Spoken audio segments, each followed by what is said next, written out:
ওরে বলদের বাচ্চা হাল্ক, সারাদিন শুয়ে থাকিস কেন? ওরে হাল্ক বলদের বাচ্চা, বাড়ি থেকে বেরিয়ে যা, আমার জন্য কাপড় নিয়ে আয়। আমি এখন শাড়ি কেনার টাকা কোথায় পাবো? হাল্ক, তোর মন খারাপ কেন? আমার কাছে শাড়ি কেনার জন্য টাকা নাই, তাই আমার মন খারাপ। হাল্ক, তোর শাড়ি কেনার প্রমাণ আছে না? সত্যি? কি উপায় বলো? দেখ, একটা সহজ উপায় আছে। এই গ্রাউন্ডে লড়াই করলে তুই টাকা জিততে পারবি। যে এই শিম্পাঞ্জিকে হারাতে পারবে সে 1,00,000 টাকা পুরস্কার পাবে।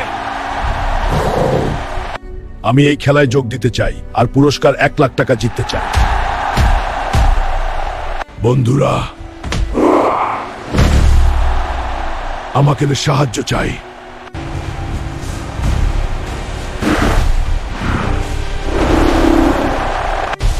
হাল জিতে!